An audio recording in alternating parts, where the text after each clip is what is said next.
এই মুহূর্তে রয়েছি লালমনিরহাটের মিশন মোড় চত্বরে এবং এই মিশন মোড় চত্বরেই কিন্তু কিছুক্ষণ আগে সারা দেশের বিভিন্ন স্থানের ন্যায় মিশন মোড়েও ফিলিস্তিনের পক্ষে মুসলিম উম্মারা অবস্থান নিয়েছে এবং তারা কিন্তু সারা বিশ্বের যে মুসলিম নেতৃবৃন্দ রয়েছে তাদের একাত্মবোধ হয়ে ইসরায়েলের যে আগ্রাসন সেটিকে রুখে দেওয়ার জন্য ডাক দিয়েছেন এবং তার ওই ধারাবাহিকতায় কিন্তু লালমনিরহাটের মিশন মোড়েই নয়, লালমনিরহাটের 5 উপজেলার বিভিন্ন পয়েন্টে কিন্তু এই বিক্ষোভ মিছিল অনুষ্ঠিত হচ্ছে। একজনের সাথে একটু কথা বলতে চাই, পাশে একজন মুসল্লি রয়েছেন। আপনারা এই আন্দোলনে এসেছেন, বিক্ষোভ মিছিল করছেন, আপনাদের দাবি কি এবং ইসরায়েলের যে আগ্রাসন থেকে বাঁচতে আসলে মুসলিম উম্মার জন্য কি করা উচিত বলে আপনারা মনে করেন? আলহামদুলিল্লাহ, আজকে আমরা এই বিক্ষোভ সমাবেশ থেকে এতটুকু জানাতে চাই যে ফিলিস্তিনের মুসলমানদের যে ধ্বংসযজ্ঞ চালানো হচ্ছে,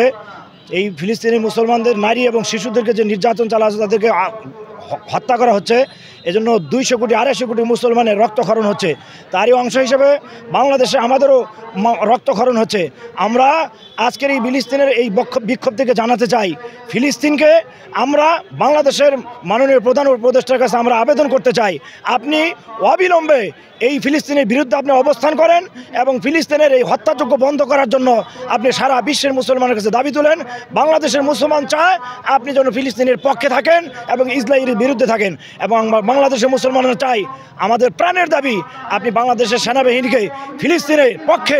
ইসরায়েলের বিরুদ্ধে যুদ্ধ করার জন্য আপনি সেনাবাহিনী পাঠান, অন্যথায় আমাদেরকে আপনি ট্রেনিং দেন। আমরা ফিলিস্তিনের পক্ষে, ইসরায়েলের বিরুদ্ধে, জায়ন বারুদের বিরুদ্ধে আমাদের রক্তের শেষ ফোঁটা দিয়ে জিহাদ করে ফিলিস্তিনকে আমরা রক্ষা করতে চাই, বিজয়ী হিসাবে মসজিদ আকসাকে আমরা রক্ষা করতে চাই এবং ফিলিস্তিনকে। ধন্যবাদ আপনাকে। সব মিলিয়ে যদি বলতে চাই যে মসজিদুল আকসা এবং গোটা ফিলিস্তিনকে স্বাধীন করার জন্য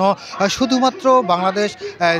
বাংলাদেশের ধর্মীয় যে রাজনৈতিক সংগঠন সেগুলো কিন্তু নয়, সর্বস্তরের মানুষ কিন্তু আজকে লালমনিরহাট সহ দেশের বিভিন্ন স্থানে অবস্থান নিয়েছে এবং তারা যেটি দাবি তুলছে যে ফিলিস্তিনের উপর যে